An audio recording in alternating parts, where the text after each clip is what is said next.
falar, vou a presentar, digamos, os dous amigos aquí presentes. Un é o noso escritor, que Alcántara, para os amigos, Pablo Alcántara, que ven de Madrid, e Javier Rodríguez, que é xornalista no Faro. Para min é un prazer grande por varios motivos. En nome de Vigo Antifascista agradezo a vosa presenza, que sempre é fundamental para cualquier acto, e despois tamén referirme aos dous como dous comprometidos antifascistas, porque non traballan desde a falsa equidistancia. Normalmente, ou algúns historiadores, algúns xornalistas falan da equidistancia, non? E neste momento, máis que nunca, esa equidistancia suele ser bastante falsa, non? Ou vas para un lado ou vas para outro e podes contar as cousas, pero debes estar claro quen é o inimigo e quen é realmente quen traballa polo progreso e quen é a víctima, neste caso tamén, non? Entón eu agradezo especialmente aos dous, porque os dous son grandes profesionais, os dous son ben noviños, polo algo de envexa dan, porque non chegan aos 30, o cual dá gusto encontrar a xente así, que estexa comprometida co seu traballo e que estexa comprometida co antifascismo dunha maneira clara. E sin máis, pois dou paso aos dous. Obrigado por vir.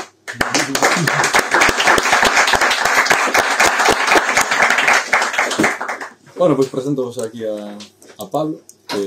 Bueno, antes de nada, gracias a Vigo Antifascista e a Cartabón por xerar estes espazos.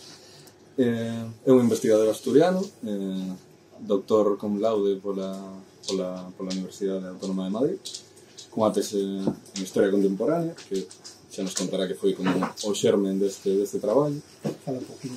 E tamén ten colaborado en medios como El Diario, El Salto, Público, especialmente nas áreas que máis controla, non? Que son represión franquista, violencia policial, e no contexto español é da transición. Despois de ler este libro, a verdade é que creo que xa yo dicía onte que ocupou un espazo que estaba en parte baleiro na historiografía española. Fai unha radiografía do que significou a Brigada Político-Social en España, dende antes de que comezase con esa transición de xentes da Segunda República cara aí, e nese continuismo que houve logo na transición.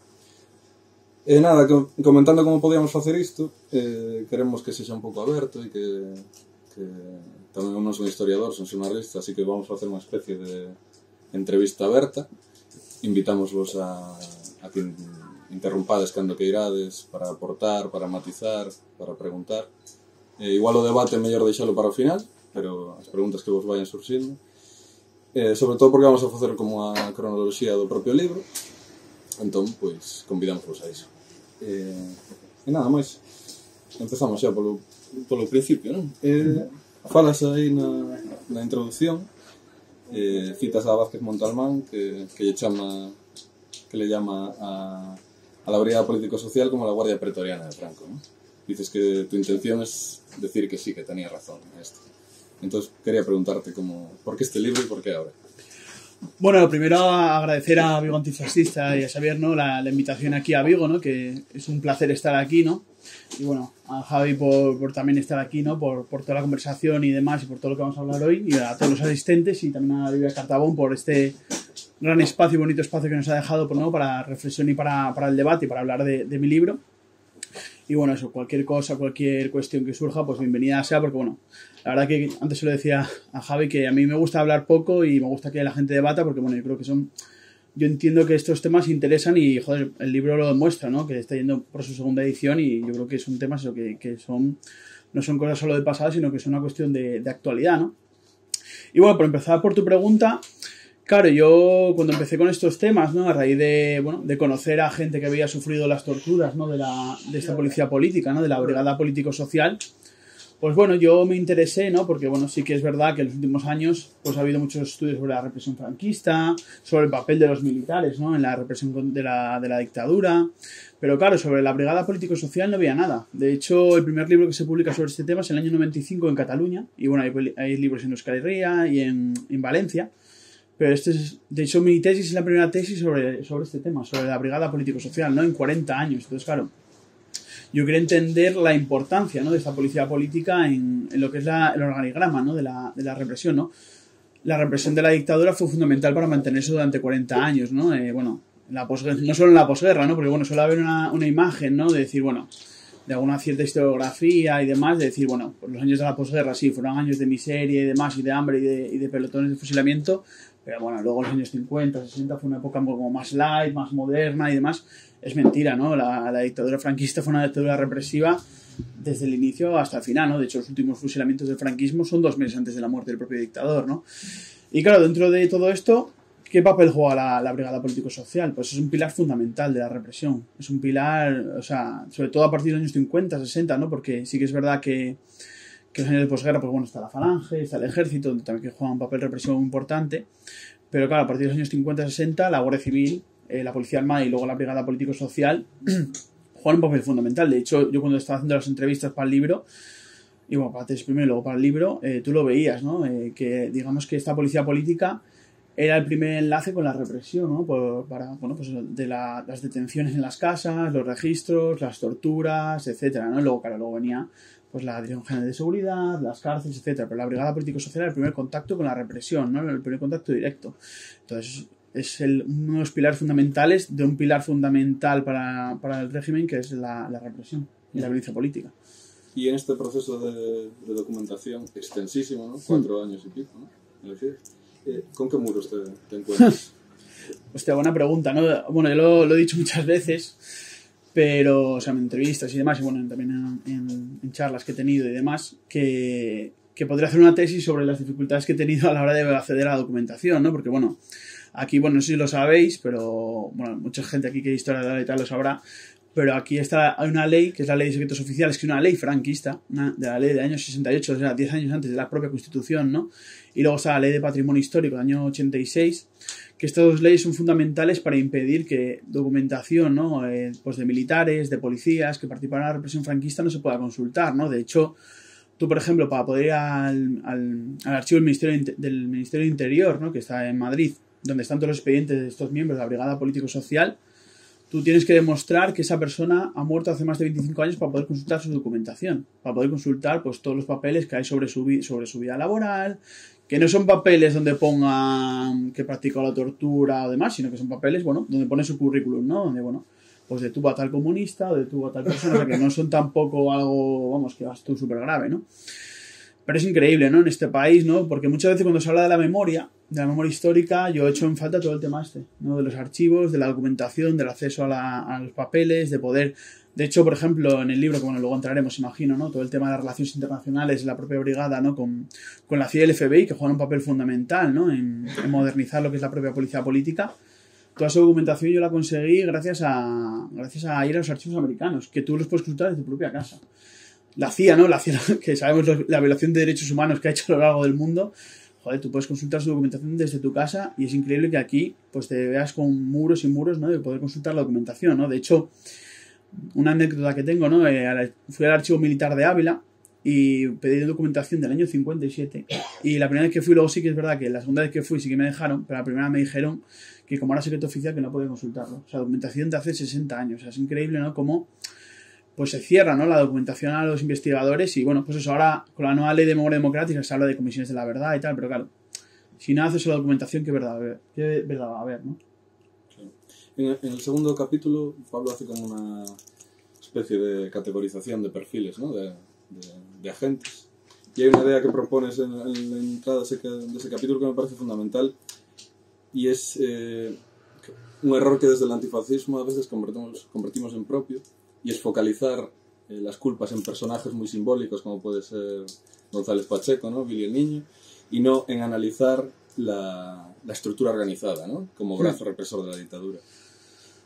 Sí, claro, o sea, es en estos últimos años, ¿no?, gracias a pues eso, los movimientos sociales, ¿no?, los movimientos memorialistas, ¿no?, por ejemplo, bueno, una asociación que se llama La Comuna en Madrid, que bueno, también tiene implantación en otros territorios del Estado, pero bueno, sobre todo en Madrid, pues se ha conocido, ¿no?, a personajes como Antonio González Pacheco, ¿no?, de que este hombre, para que no lo sepáis, vivía en el barrio de Salamanca, ¿no?, en uno de los barrios más ricos de Madrid, ¿no?, porque después de ser policía se dedicó a la empresa privada, ¿no?, a ejercer trabajos de seguridad privada y demás, y este hombre pues vivía tranquilamente, hacía maratones y demás, pero bueno, gracias, ¿no?, a la movilización de eso, de los movimientos sociales y demás, pues este tío por lo menos ha muerto siendo lo que es, ¿no? O sea, señalado como lo que es, como un torturador, ¿no? Pero sí que es verdad, ¿no?, que al focalizar demasiado el foco en ciertos personajes, ¿no?, se pierde mucho la perspectiva, ¿no? De hecho, pues eso, ha habido un montón de documentales, de reportajes, sobre este tío, sobre Antonio González Pacheco, y parece que la Brigada Político-Social era él. Y no, o sea, de hecho Antonio González Pacheco entró a la Brigada Político-Social en el año 69. Y este tío, es verdad que escaló 500 puestos durante su trayectoria policial, pero no dejó de ser un mandado dentro de la propia policía, ¿no? Entonces, bueno, yo en el libro establezco diferentes perfiles de miembros de la Brigada Político-Social, doy más nombres, ¿no?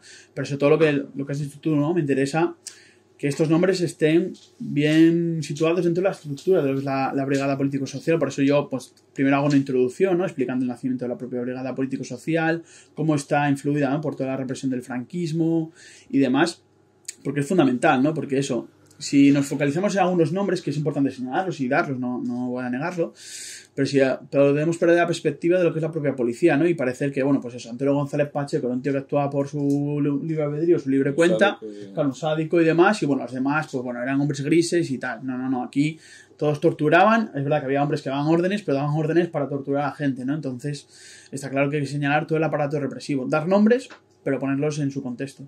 Claro. Y no sé si nos puedes hablar de cómo abordaste esta tarea de categorización de las personas, si quieres hablar un poco de esos perfiles, que te parece más interesante. Sí, bueno, o sea, yo, claro, porque eso, mucha imagen, ¿no? Parece la imagen eso del torturador como un hombre loco, ¿no? Parece que es un hombre loco, que se le ha ido la pinza y que empezaba a dar palizas. No, aquí, de hecho, también me interesó cuando empecé a investigar, porque obviamente cuando empecé a hablar de estos temas, pues obviamente empecé por las torturas, porque es lo más conocido y es como que más te llama. Pero luego cuando empiezas a rascar y ves todo el aparato intelectual que crea la propia Brigada Político-Social, de hecho en el libro hablo, ¿no?, de cómo se crean boletines de investigación, cómo crean sus propias revistas, cómo incluso hay una editorial, que es la editorial San Martín, que se dedica a publicar libros de orden público. O sea, aquí hay una ideologización, ¿no?, ¿cómo decirlo? Una justificación de la represión, ¿no? Porque claro, obviamente nadie da hostias así porque sí, me refiero, para reprimir a una oposición, sino que pues había que tener una ideologización clara, ¿no? O sea, en plan, nosotros somos los buenos, nosotros somos los salvadores de la patria, y eso los comunistas son los malos y son los que hay que reprimir, ¿no? Y obviamente eso no se consigue por ciencia infuso, sino que hay una ideologización de la propia Brigada Político-Social, ¿no? Entonces, bueno, es interesante, ¿no?, los perfiles que establezco, ¿no? Porque eso, aparte de hablar de los torturadores y demás, también, pues, por ejemplo, hablo de policías que venían de la Segunda República, ¿no? Porque digamos que policías políticas siempre ha habido, ¿no? De hecho, la División de Investigación Social nace con Primo de Rivera en los años 20. En la Segunda República, sobre todo con el Bienio Negro, ¿no?, con la CEDA y demás, hay divisiones de investigación social que, por ejemplo, se dedican a reprimir el movimiento de la Revolución del 34 en Cataluña y en Asturias. De hecho, varios policías de la Brigada Político-Social son premiados en ese momento. Luego, por ejemplo, hay policías como Saturnino Yagüe, que llegó a ser jefe de la Brigada Político-Social en Madrid, que se dedicaron al espionaje en zona republicana para Falange.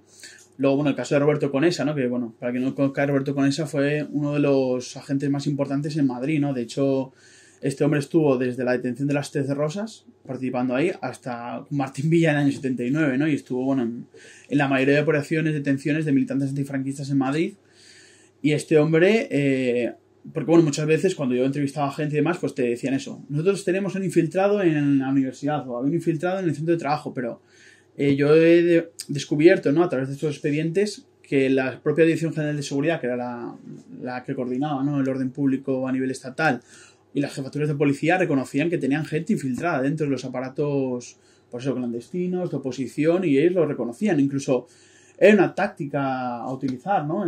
Pues eso, meter a gente pues dentro de las universidades, entre los centros de trabajo, y esos perfiles están ahí, ¿no? Luego, por ejemplo, el caso de policías escritores que se dedican a escribir libros, ¿no? Hay un caso muy famoso, que es muy interesante, que es Comín Colomer, que este hombre fue uno de los jefes de los servicios de recuperación de documentos que estaba en Salamanca, que se dedicaba básicamente al expolio de documentación de partidos republicanos, de sindicatos. O sea, cuando llegaban a una zona, pues se dedicaban eso, a expoliar y de hecho es el actual Centro Documental de la Memoria Histórica, el Archivo de la Guerra Civil y demás, ¿no?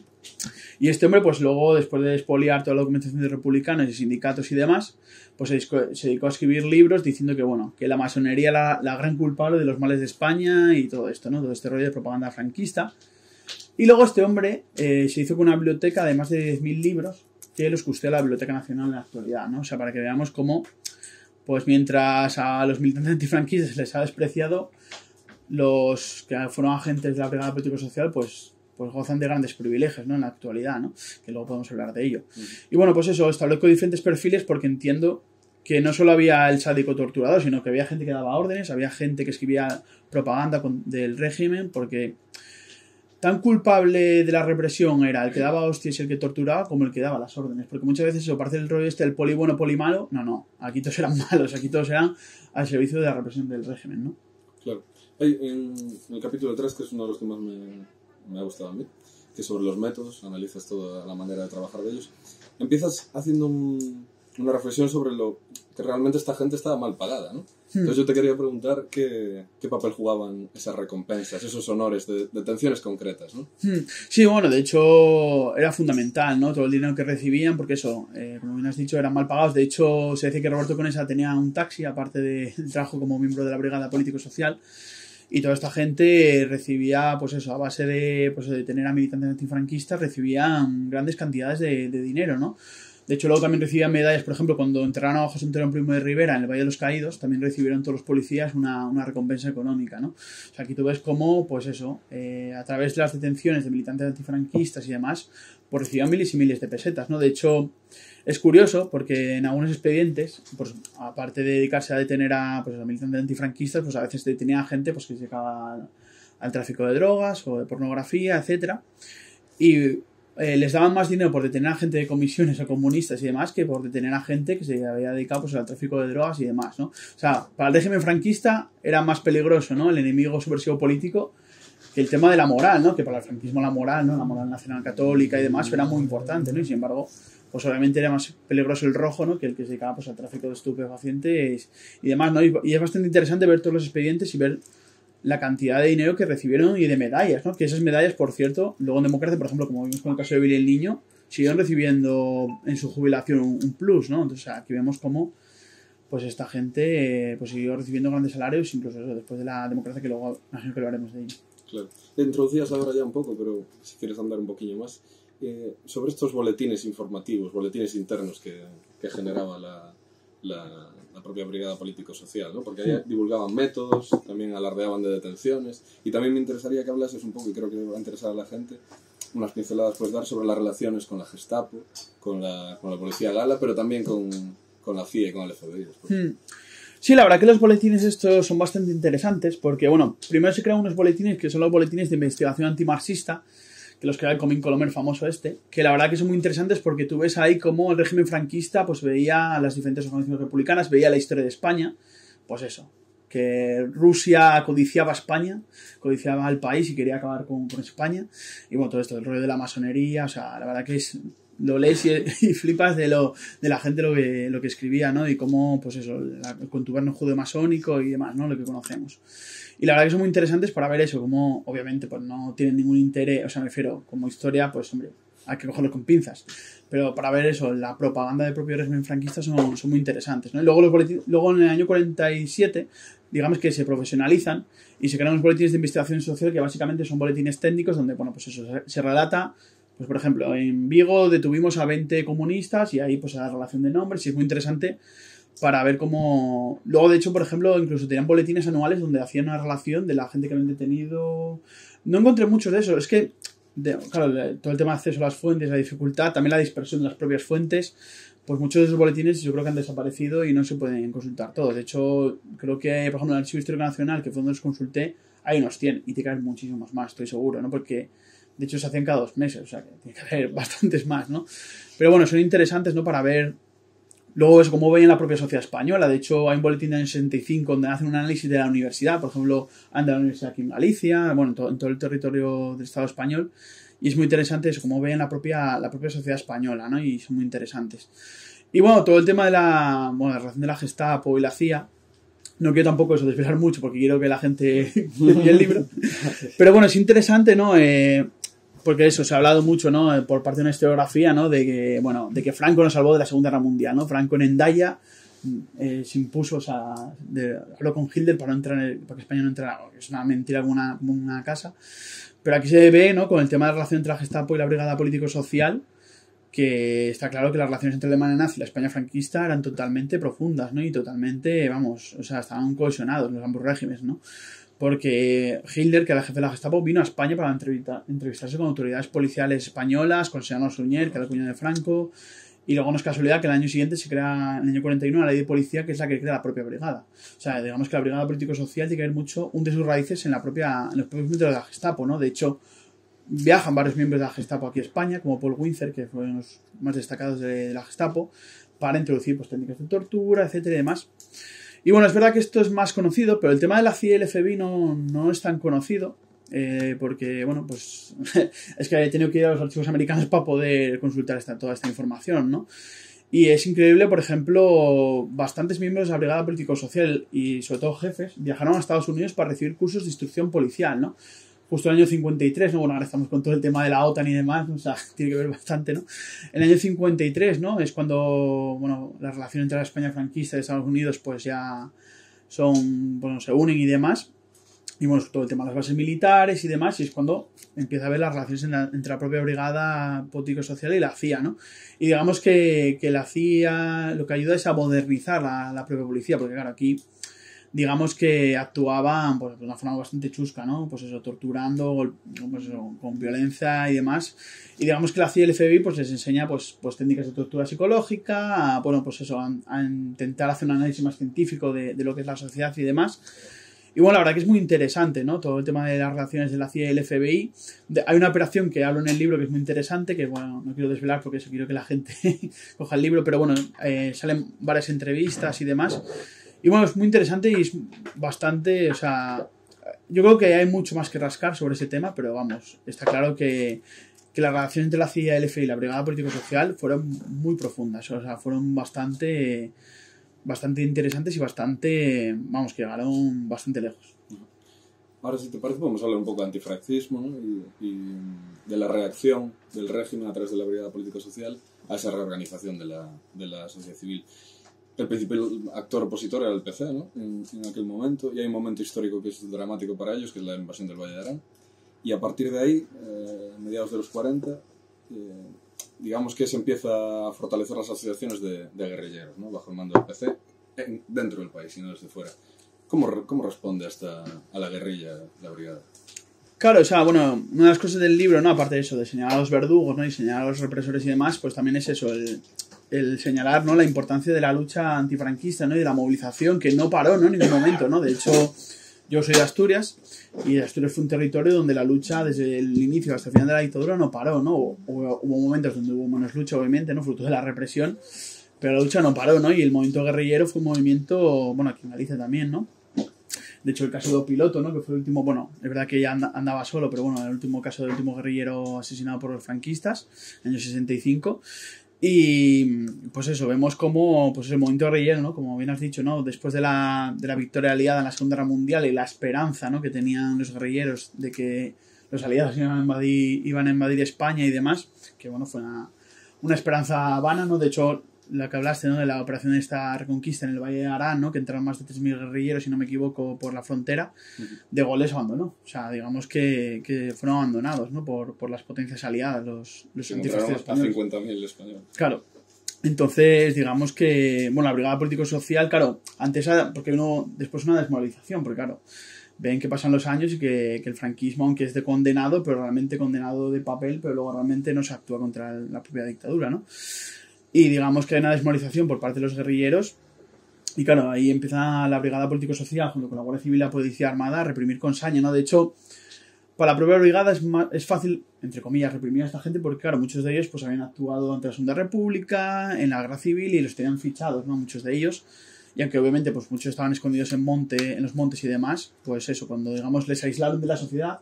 De hecho, bueno, es curioso en el libro, por eso, en el caso asturiano, las propias autoridades franquistas dicen que les costaba tener aliados dentro de los pueblos y demás porque la mayoría estaban con los guerrilleros. De hecho, les apoyaban, ¿no? Dándoles comida, enlaces políticos y demás. Claro, a partir de eso, de mediados de los años 40, cortan eso. Y claro, cuando se corta el enlace con la sociedad civil, los guerrilleros quedan aislados. Y claro, cuando aíslas al enemigo, digamos que es más fácil reprimirlo, ¿no? Y claro, pero les costó bastante, ¿no? De hecho, el estado de guerra... Bueno, para que no lo sepa, o sea, la guerra civil acaba en el año 39, pero el estado de guerra es hasta el año 48. Y digamos que el movimiento guerrillero hasta el año 52 y demás no es cuando consigan acabar con él, ¿no? O sea, que más de 10 años tardan en acabar con el movimiento guerrillero, ¿no? Entonces, muy interesante el potencial, ¿no?, de lucha y de resistencia que tuvieron estos guerrilleros y cómo la Brigada Político-Social sudó bastante para poder reprimirlos, ¿no? Claro. También hablas de otro actor social antifranquista con capacidad de presión que fue el movimiento estudiantil, ¿no? Y además haces una diferenciación, ¿no?, de una primera etapa de los tardíos 50 donde había hijos de altos cargos del régimen, donde había que ir con cuidado, ¿no?, a quién prendías y a quién dabas porrazos, y la otra ya cuando la clase media accede a la universidad. ¿Cómo, te hago la misma pregunta que con el PC, cómo afronta la Brigada Político-Social esta subversión del movimiento estudiantil?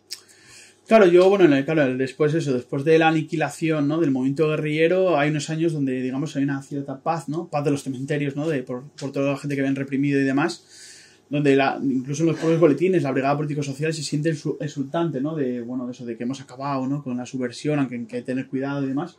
Pero claro, a partir del año 56, ¿no?, surge, digamos, un nuevo movimiento estudiantil y un nuevo movimiento obrero también, ¿no?, de gente pues que había vivido la guerra civil siendo niños o no habían luchado en ella y demás, y que, bueno, digamos que entre comillas pierden un poco el miedo a enfrentarse a la propia dictadura, ¿no? Y claro, incluso eso, gente, hijos del régimen, ¿no? Hijos de hecho, por ejemplo, cuando les detenían y demás, les trataban en la prensa, les trataban de don y de usted, que no era normal a un detenido tratarle de don como si fueran altos cargos del régimen y demás, ¿no? Y es bastante interesante. Y yo, bueno, entrevisté a gente que participó en la huelga del 56 en la Universidad de Madrid. Y bueno, me contaban de que eso, les trataban, pues eso, de que, bueno, les insultaban y tal, y les amenazaban con golpearles, pero no los golpeaban. Pero no era porque estos policías se hubieran vuelto más benevolentes, sino porque, claro, temían que hubiera una crisis dentro, bueno, de hecho, una crisis dentro del propio régimen. Franco hizo dimitir a varios ministros y demás. Y claro, también temían la repercusión internacional, ¿no? De hecho, por ejemplo, en las propias movilizaciones del año 56 estaba Dionisio Ridruejo, que años antes había estado en la División Azul, ¿no? O sea, que vemos cómo hay un cambio, ¿no? Y luego eso, todo el movimiento obrero, ¿no?, en el año 57, 58, en Asturias, en Cataluña, en Euskadi, ¿no?, juega un papel fundamental en, pues, ese cambio, ¿no?, dentro de la propia oposición, pues la creación de las comisiones obreras, de el primer entrismo dentro de las organizaciones sindicales, ¿no?, del sindicato vertical. Y bueno, luego en los 60, claro, eso se magnifica, ¿no? El movimiento estudiantil, claro, después en los años 60, claro, empiezan a entrar hijos de clases medias, incluso algún hijo de trabajador a entrar a la universidad, ¿no? Porque claro, el franquismo necesitaba gente cualificada. Y claro, ahí sí que la Brigada Político-Social actúa con total saña. De hecho, pues hubo asesinatos, ¿no?, como el de Enrique Urbano, más famoso, ¿no? Pero luego está Rafael Guijarro, que fue otro estudiante asesinado por la policía, que no es tan conocido ese caso, en Madrid. Y bueno, luego, pues eso, la represión contra los estudiantes fue bestial, ¿no?, también, ¿no? Y lo cuento bastante en el libro, y cómo, pues, la Brigada Político-Social ahí sí que no tuvo ningún tipo de escrúpulo, ¿no?, en torturar a estos estudiantes y también a los jóvenes obreros, ¿no? Claro, hablabas ahora, ¿no?, de otro factor importante que fue el movimiento obrero y la lucha del movimiento obrero. Las huelgas del 62 en Asturias y en Galicia las del 72, que además estamos de aniversario, ¿no? Uh-huh. Primero los acontecimientos de Ferrol en marzo y luego la huelga de septiembre aquí. ¿Puedes hablarnos un poco de qué papel jugó la brigada en reprimir aquellos momentos? Claro, o sea, el movimiento obrero fue uno de los movimientos fundamentales, junto con el estudiantil, ¿no?, de oposición a la dictadura, ¿no?, y de oposición al régimen, ¿no? Y claro, eso, cuando empieza a haber una nueva movilización masiva, ¿no? De hecho, en la huelga del 62 participan más de 80.000 personas en todo el estado, ¿no? Y, o sea, es brutal. Y cómo, pues, todas esas huelgas se extienden, ¿no? De hecho, cuando entrevistaba a gente que había participado en esas huelgas, me decían, desde el año 62 hasta el final no paramos en movilizarnos. Obviamente, pues, hubo años en que menos y tal, pero no pararon de movilizarse, ¿no? Y bueno, todo el tema que estamos en Vigo, ¿no? La huelga del 72, ¿no? Que es que ahora en septiembre se cumple el 50 aniversario, pues juega un papel fundamental, ¿no?, en toda la lucha contra la dictadura. Todo el tema de Ferrol, ¿no?, del asesinato de los 2 trabajadores en Ferrol, en los bastilleros de Bazán. O sea, tú ves como en todos los territorios, eso, no solo en Cataluña, Madrid o Euskal Herria, ¿no?, donde hay movilización, sino pues en Galicia, en Andalucía, ves cómo la movilización se empieza a extender, ¿no?, y cómo es el movimiento obrero el que impulsa todas esas luchas, ¿no? Y la Brigada Político-Social, pues eso, todo el caso de Ferrol. En Granada mueren 3 trabajadores en el año 70. Bueno, o sea, aquí creo que, si no me equivoco, en la huelga de Vigo hay más de 300 despedidos, decenas de detenidos. O sea, es brutal, ¿no?, como la brigada actúa con total saña y con total contundencia contra estos trabajadores, ¿no? Pero la verdad que es como los estudiantes, los obreros también se movilizan contra la represión, ¿no? De hecho, Un episodio que hablo en el libro, muy interesante, es el asalto a la comisaría de Mieres del año 65. Bueno, Mieres, para que no lo sepáis, es una ciudad de Asturias, de las Cuencas, y bueno, donde la minería juega un papel fundamental, ¿no? en lo que es la propia ciudad. Y bueno, en el 65, pues los mineros y las mujeres se enfrentaron a la propia policía, a la propia brigada político-social para liberar a unos detenidos que estaban en la comisaría.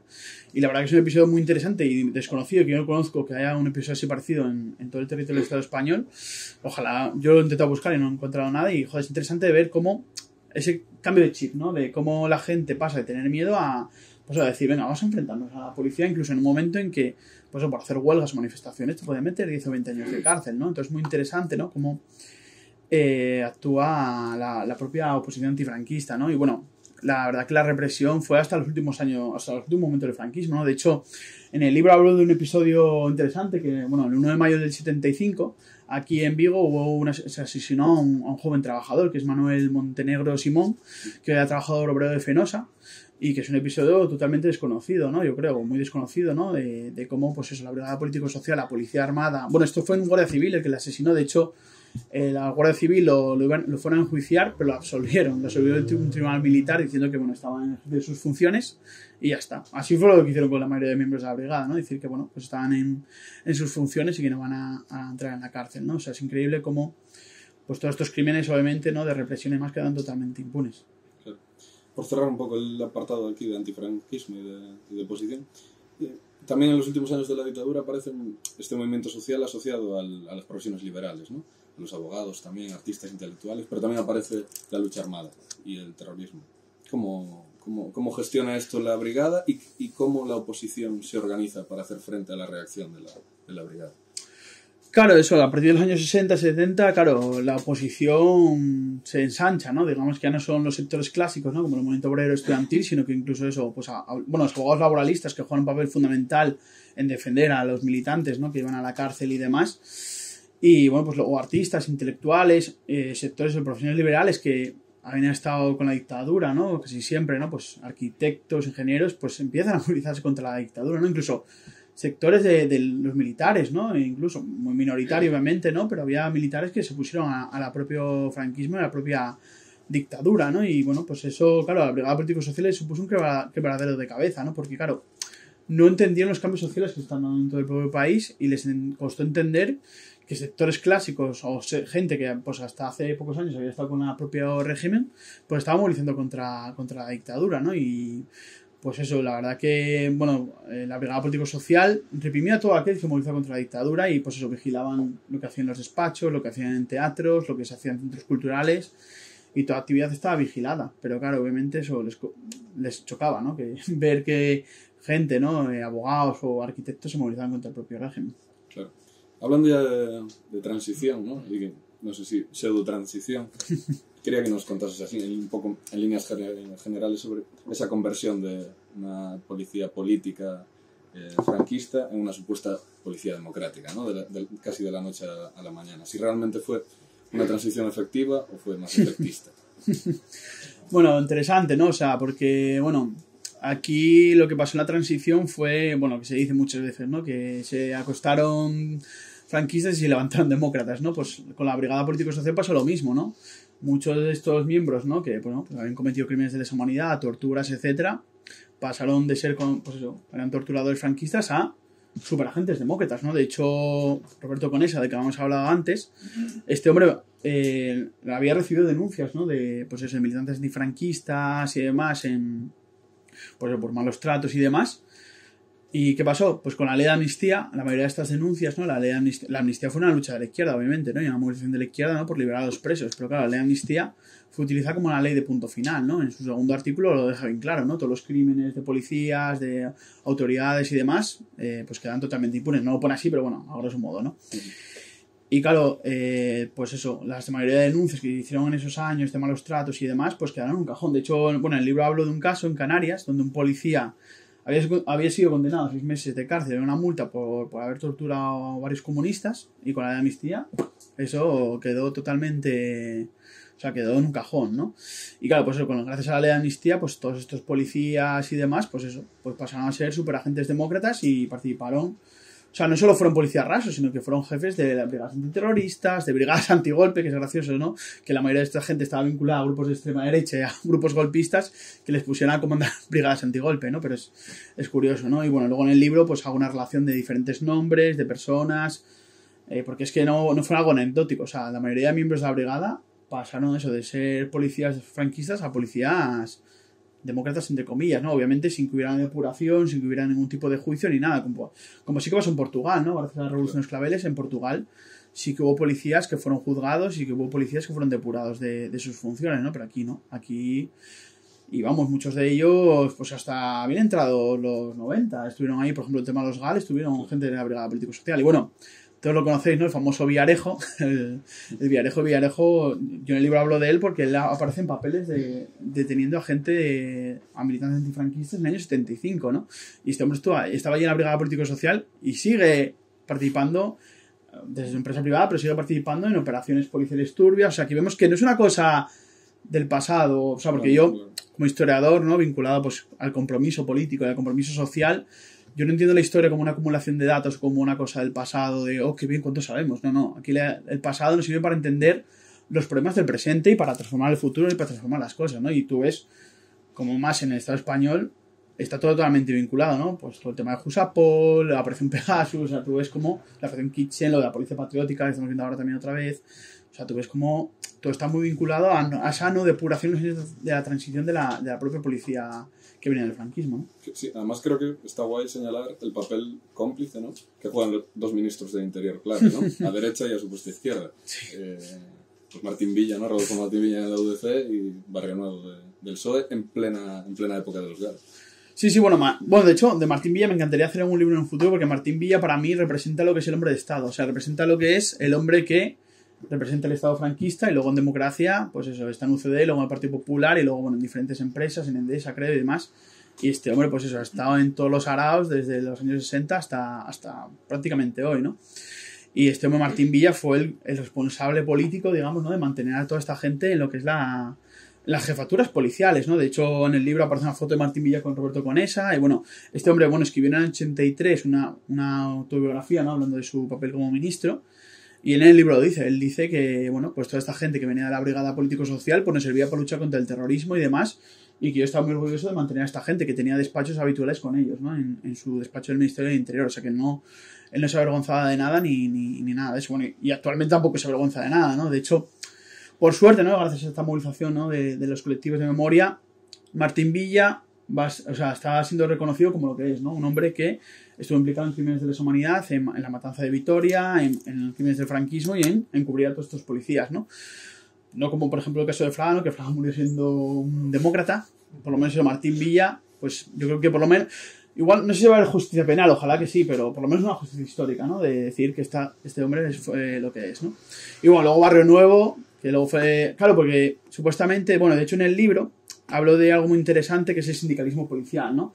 Porque hubo policías demócratas, progresistas, que intentaron cambiar las cosas dentro del propio aparato policial, ¿no? Diciendo, pues señalando los vínculos de la extrema derecha con antiguos miembros de la Brigada Político-Social, bueno, pues pidiendo una policía que respetara los derechos humanos y demás, etcétera, y creando los primeros sindicatos policiales, que, ojo, los sindicatos policiales, el primer sindicato policial fue legalizado en el año 78 y el último fue en el año, el SUB, que bueno, no es un sindicato progresista, ni mucho menos, pero bueno, fue legalizado en el año 84, o sea, para que veáis cómo pues las voces disidentes dentro del aparato policial fueron totalmente cooptadas y cortadas, ¿no? De hecho, un policía en Madrid, Jesús Merino de la Hoz, que a este hombre, por escribir dos artículos en El País contra el golpismo militar, le expulsaron de la policía, ¿no? O sea, aquí ves como mientras a los policías que luchaban o intentaban cambiar las cosas y eran demócratas y demás, los arrinconaban a un lado, a los policías que venían del franquismo y demás, los mantenían ahí. Barrio Nuevo también fue uno de los culpables, ¿no? De hecho, en los años 80, varios militantes del PSOE le escriben cartas, ¿no? Diciendo, ¿qué hacen esta gente de la Brigada Político-Social ahí metida? Y Barrio Nuevo dijo, bueno, es que no sirven para luchar contra el terrorismo y ahí los vamos a mantener, ¿no? Y así fue, ¿no? O sea, la verdad que es una vergüenza, ¿no? En un momento en que se pueden cambiar las cosas, como el PSOE, pues mantuvo a esta gente y, bueno, pues eso, muchos de los problemas que hoy tenemos con lo que es el aparato policial y demás vienen de todo eso, ¿no? Sí, esa complicidade. Então, pola miña conta, xa está, invitamos-vos a todos a falar. Quería decir antes que, ademais que dun traballo documental tremendo que fai Pablo, non só son datos, senón que tamén hai historias persoais de víctimas de verdugos que fan a lectura moito máis lixeira e agradable, así que animadevos a lelo. E nada, se queredes preguntarlle...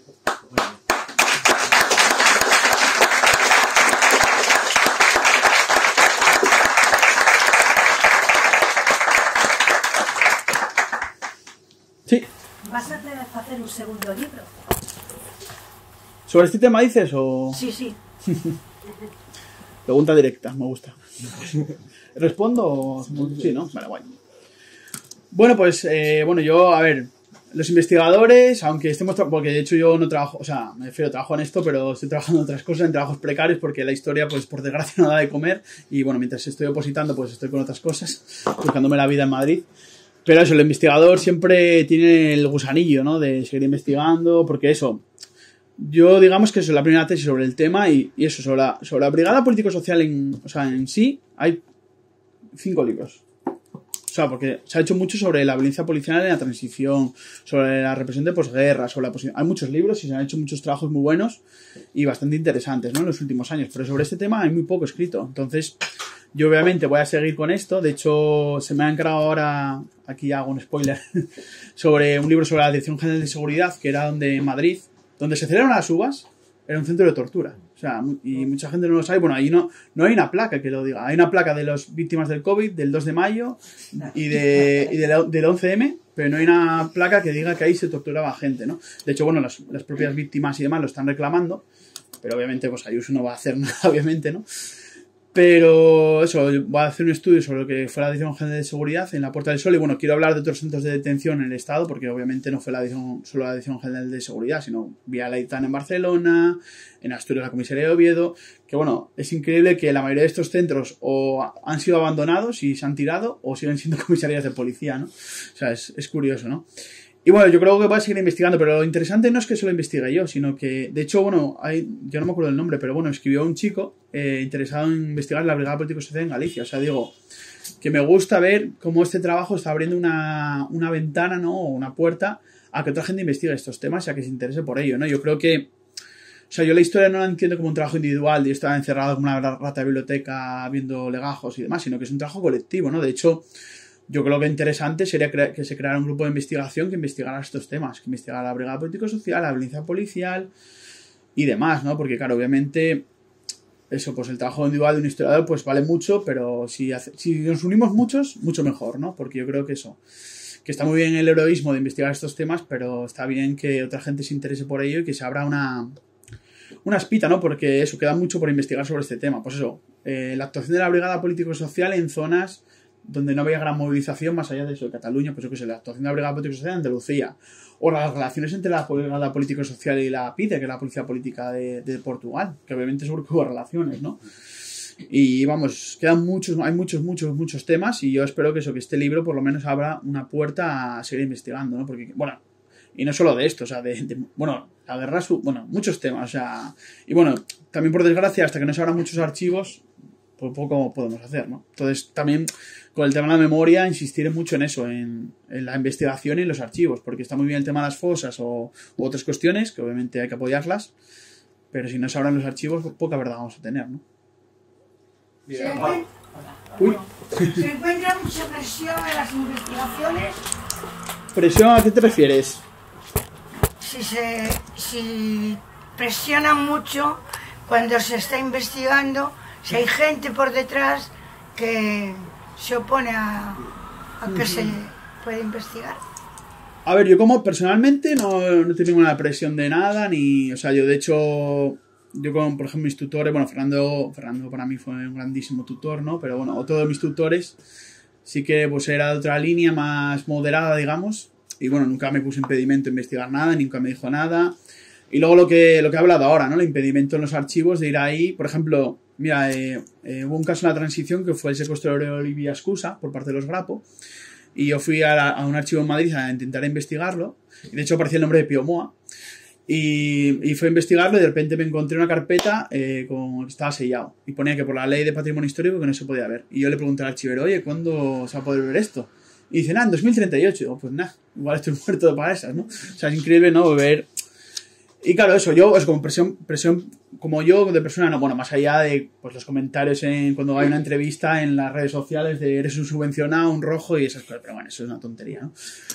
Pero bueno, sí que hay unas presiones políticas, obviamente, para que nos abran los archivos. Porque, por ejemplo, en los últimos años se ha hablado mucho del tema de la reforma de la ley de secretos oficiales, de que se ponga un límite temporal, porque no hay un límite temporal a los secretos oficiales.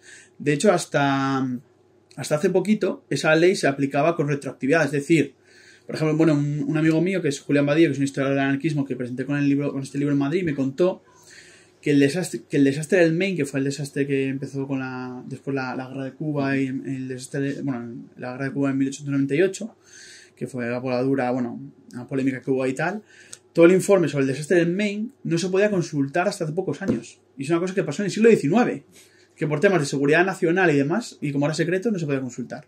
Dices tú, o sea, cosas de hace 100 años, tío. O sea, es increíble, ¿no? Y ahora sí que es verdad que se aplica a partir del año 68, pero claro, pues eso, cosas de los últimos años del franquismo, de la transición, de los GAL y demás, se habla mucho del 23F, pero en muchos episodios, por ejemplo, el asesinato de Martín Caparrós, que fue un militante de comisiones obreras asesinado en Málaga en el año 77, una comisión de investigación en el Congreso. Esa comisión no se puede consultar. O sea, hay mucho, porque es secreto oficial. O sea, hay mucha documentación que no vamos a poder consultar. Entonces, hay una presión política. Porque claro, es que el problema es que tú ves los apellidos de muchos de los que están en el poder o muchos de los que son diputados y tal, claro, ¿de dónde vienen? Es increíble, ¿no? O sea, claro, entonces, pues no quieren que se vean sus vergüenzas, ¿no? Pero bueno, obviamente lo que hay que hacer aquí es una presión social y una presión porque se habla de la documentación, porque, coño, tú lo ves, eso, los archivos de la CIA, que la CIA ha cometido crímenes tremendos, pues se pueden consultar, pues aquí, ¿por qué no? Pablo, una cuestión, mira, que me gustó la exposición que hiciste, porque normalmente los medios de comunicaciones, cuando hay un acto de desmanes de la policía, siempre dicen que son poquitos, ¿no? Que son 2 o 3, que eso no representa a la inmensa mayoría de la policía. Y toda la policía político-social y después con la transición, con el paso a la democracia, solo se cambió de nombre. En lugar de llamarse policía político-social, se pasó a llamar policía grupos operativos, pero eran los mismos. Conesa estaba en Valencia en el 77, a principios del 77, y fue llamado para Madrid para hacerse cargo de las brigadas operativas. Y hay otro dato importante, que no hay que centrarlo en 2 o 3, que la prensa quiere centrar en Villa el Niño, Conesa. No, era la inmensa mayoría, pero hay un aspecto con Conesa y con Villa el Niño. Villa el Niño, el franquismo le dio una medalla y la democracia le dio 2. Eso es importante porque se quiere hacer borrón y cuenta nueva a partir del 77. Y todos esos asesinos, torturadores continuaron hasta que se jubilaron o se murieron. Y fueron más condecorados que con la época franquista. Después, no eran 4 patorrones que dicen, no, este era un campesino, no quería andar en el arado y se metió a la policía. No, había mucha gente ahí que era preparada, con carreras y preparados. Sabían leer los labios. Para cuando tú estabas hablando en una cafetería, leían los labios, sabían imitar los gestos y los andares de aquella gente más significativa, que tenían ganas de ir a por ellos, los calcaban, andaban y hacían los mismos gestos. Por la espalda tú pensabas que era esa persona que ellos andaban persiguiendo. Después hay un aspecto, porque torturaban y con mucha hazaña. ¿Cómo los incentivaba? Porque los incentivaba. Si cogía un coche ilegal, tenía una prima. La prima más grande es que si detenía a un revolucionario y que ese revolucionario flojeaba en las torturas y cantaba a un compañero y lo detenían, por eso esa era la prima más grande, por la detención de otro militante. Si detenía un piso clandestino, un piso franco, tenía un precio. Cada cosa, si cogían propaganda, un precio. Tenía como si trabajas en una empresa y por hacer este trabajo te damos un plus. Pues en la policía era igual, estaban incentivados con pluses, el sueldo no era muy grande, pero con los pluses, por eso tienen una vida muy ostentosa y muy buena comparado con la clase trabajadora. Entonces son aspectos que creo que nadie lo quiere tratar, porque entrar, hizo ahí alguna gente ya un inciso, en la época de la democracia, porque los mismos jueces, el Tribunal de Orden Público cambió de nombre, la Audiencia Nacional, que es la que está hoy, pero son los mismos fascistas de antes. ¿Quién hizo la transición? Adolfo Suárez. Adolfo Suárez era el jefe del movimiento, el máximo responsable del movimiento, que es la organización franquista, y responsable de la televisión pública, cuando fue designado para presidente. O sea que ahora se pone a un fascista, pero teórico, ideológico, como Adolfo Suárez, como el tío que tuvo la democracia, como el emérito. Y todo eso no se va a poder, ni se va a poder llegar a sus archivos hasta que todos nosotros muramos, cuando venga gente. ¿Por qué? Porque habría mucho del golpe de Estado. Eso no se va hasta que muera o no exista el mérito, no, los reyes, la corona. Hasta que nos contacten los extraterrestres. ¿Por qué? Porque hay mucho, y de eso todo así. Bueno, me gustó mucho el libro, te tengo que comprar porque me parece que está muy bien enfocado. Yo quisiera decir que, bueno, que durante el franquismo, los últimos años del franquismo, y lo que se llama transición, que bueno, en realidad es eso, una transición, porque los sociales, cuando te detenían, una de las cosas que te recalcaban mucho es que no te creas que si ganáis vosotros, nosotros vamos a desaparecer. Nosotros somos un pilar fundamental del Estado.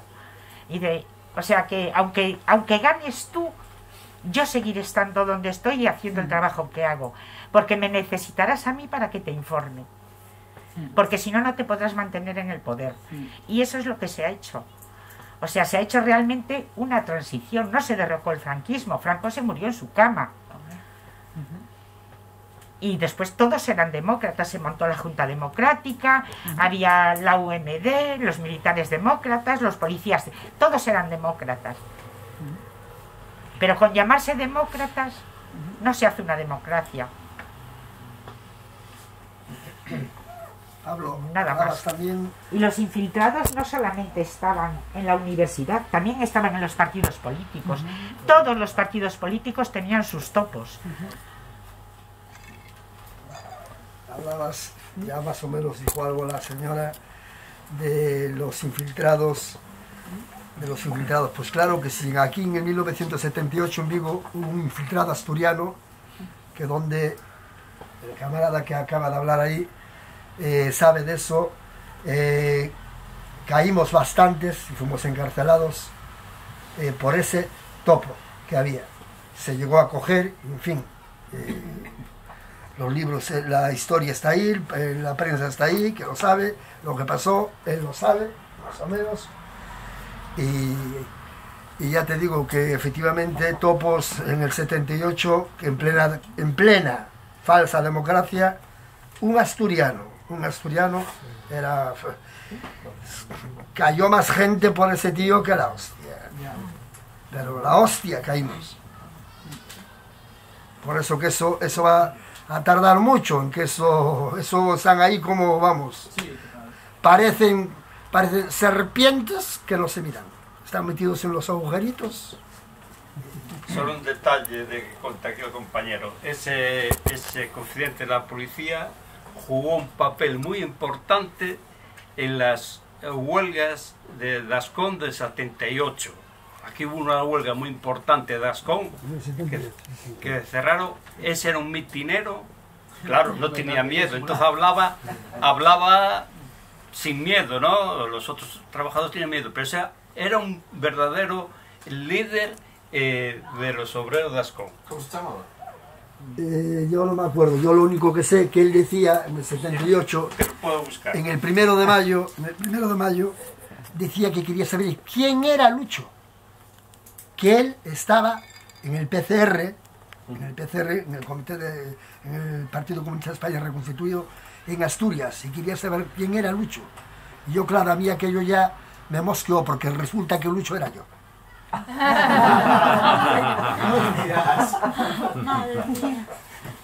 Y entonces pues le dije, coño, ¿y tú por qué quieres saber quién es Lucho? Pero fue así. Y yo dije, uy, efectivamente, yo lo seguí porque, en fin, era bastante ardillita yo. Soy pequeñito y me escurría. ¿Y sabes dónde lo vi entrar? Yo tenía un hambre canina, lo vi entrar en la comisaría de policía de Luis Taboada. Dije, hijo de puta. Hijo de puta, cabrón. Aquí lo está el cabrón este. Pues mira que cayó gente, ¿eh? Mira que caímos, ¿eh? Pero bueno, para después cayó él, ¿eh? Sí, no, por este tema de la transición. Esa apareciera en la Madroa hace muchos años, con un tiro en la cabeza. Apareció. Bueno, ya terminé. No, bueno, yo creo que podemos cerrar ya, ¿no? No, o sea, para cerrar un poco, o sea, lo del tema de la transición, la verdad que, o sea, es verdad que en los últimos años, por suerte, ha habido gente, periodistas, investigadores valientes que se han atrevido a rebatir un poco este mito, ¿no? De la transición pacífica, maravillosa, la reconciliación, ¿no? Que es toda una gran mentira, ¿no?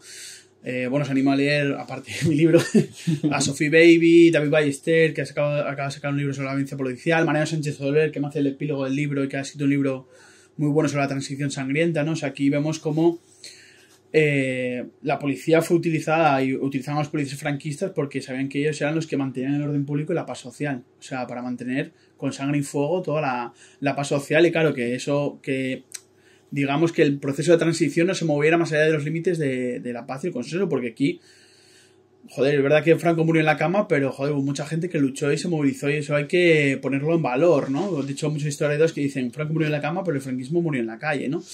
Y yo creo que eso, claro, para que el proceso no fuera mucho más allá, como en el caso portugués, por ejemplo, eso, aquí utilizaban la brigada político-social para reprimir toda esa movilización y toda esa lucha, ¿no?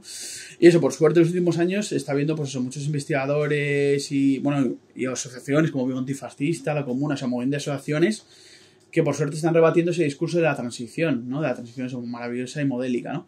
Pero obviamente queda mucho por saber y mucho por investigar, ¿no? Entonces, bueno, yo creo que hay que seguir, ¿no? A eso, animaros. Pues aquí veo gente joven que está guay, ¿no? Aparte de nosotros. Y, joder, eso, animar que hay que seguir, pues eso, no solo leer estos libros, sino que nosotros investiguemos, que nos informemos, que nos movilicemos, que luchemos, porque eso, el historiador no solo tiene que estar en la academia, en la universidad, elucubrando, debatiendo, sino que tiene que estar en la calle y, pues eso, divulgando, ¿no? En actos como este, que, joder, que está guay, que está lleno y estoy muy contento. Y, pues eso, en actos como este y en la propia movilización social, ¿no? Porque está claro que, bueno, que todo lo que estamos viendo, ¿no? De la hoja de la extrema derecha y tal, tiene que ver con todo ese pasado y demás. Y rescatar toda esta lucha, el antifranquismo y demás, es importante para las luchas de hoy y del futuro, ¿no?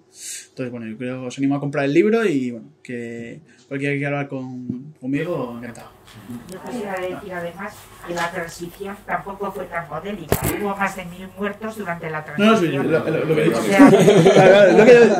he dicho. Que digo que se ha rebatido yo lo he dicho, o sea, me he expresado mal.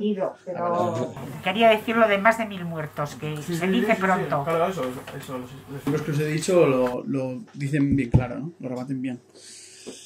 Bueno. Mira, unha cousa máis, me gustaría que este libro o presentaras non agora, pero sí dentro duns meses no Marco, porque habría no Marco, nun museo, a que lo presentaras en el Marco. Me gustaría que lo presentaras en el Marco aquí en Vigo, porque seguramente hay mucha gente se ha quedado sin venir aquí y te iré allí, pero dales eso para septiembre, octubre, contacta, porque les va a gustar. Mira, una pregunta, que yo no estuve desde el principio mismo. ¿Por qué escribiste el libro? Bueno, vale, sí, con esto acabamos, bueno, lo explicaba antes, o sea, yo lo que he dicho ahora durante toda la charla, ¿no? Yo entiendo la historia, ¿no? Como, pues es una forma de entender los problemas del presente, ¿no? Bueno, primero, como todos empezamos con estas cosas, ¿no? Por una historia familiar, ¿no? Yo tengo familiares represaliados y demás. Mi bisabuelo fue alcalde en un pueblo de Málaga por el Frente Popular y bueno, se tuvo que exiliar a Francia. Y bueno, pues ahí empecé a interesarme de la adolescencia en la memoria histórica. De hecho, yo hice la carrera de Historia en la Universidad de Oviedo y luego, bueno, máster, doctorado, etcétera, ¿no? Y claro, luego empecé, cuando empecé la tesis, empecé a conocer a gente que había sido represaliada, ¿no? Torturada por la Brigada Político-Social. Y decía, ¿qué es esto de la Brigada Político-Social? Yo en la carrera, ni en la carrera había dado sobre estos temas. No había, o sea, en la carrera de Historia. O sea, no se había hablado de estos temas. Claro, yo conocía pues eso, lo de Billy el Niño y todo esto, ¿no? Pero dije, pues bueno, voy a meterme aquí porque he visto que hay poco escrito y bueno, pues ¿por qué no? Alguien tiene que empezar a hablar de ello, ¿no? Entonces, eso, porque hay mucha gente, ¿no? En la academia y tal, que bueno, pues hace su libro maravilloso para su ego y para sus 4 amigos, pero ya está. Pero yo entiendo la historia como una labor social, como pues eso, hay un interés social. O sea, con este tema, pues eso, hemos visto como en los últimos años ha habido documentales premiados, el de Silencio de los Otros, que os animo a ver. Hay dos series de televisión que están muy interesantes, que se llaman La Línea Invisible y El Día de Mañana, sobre la Brigada Político-Social. Todas las denuncias de la CREA argentina, ha habido un debate social y público sobre este tema. Y yo entiendo que los historiadores tenemos que estar implicados ahí. Y entonces, pues bueno, por eso investigué esto y por esto ha salido mi tesis y el libro, ¿no? Porque por esa cuestión de que el historiador tiene que estar vinculado a la sociedad y por transformarla, ¿no? Será, Pablo, difícil siempre saber a dónde llegan las torturas. Es muy difícil sacar eso. No, sí, hay muchas cosas que no vas a saber. No se va a saber en la vida. Entonces, bueno, pero por lo menos lo que... Lo deben de saber, no sé, aquí habrá muchos. Pero bueno, lo que se pueda saber y sacarlo. No sé si habrá más por aquí. Aquí estades varios que sabéis o que a tortura, varios. Y hai unha cousa... Yo estuve 13 días en Vigo y en La Coruña, en la comisaría de La Coruña. Eu non quería intervir, lle digo a compañeira que a mí me encantaría, e está convidado a vir, a pôr unha placa no marco onde poña o que foi o cárcere. O día que se poña no marco, que está ben que agora sexa un, por certo, algo mellor que un cárcere, ¿no? Está moi ben.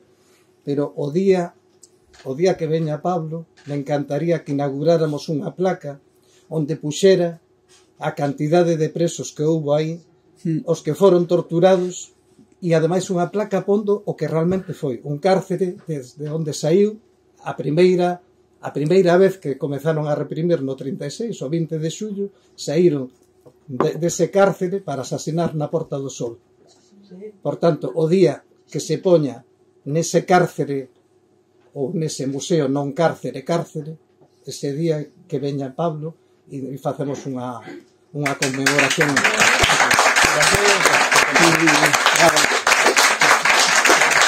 Como sempre, obrigado a todos por vir e está para vender libros, está aquí está, que traballe coa pluma. Sí.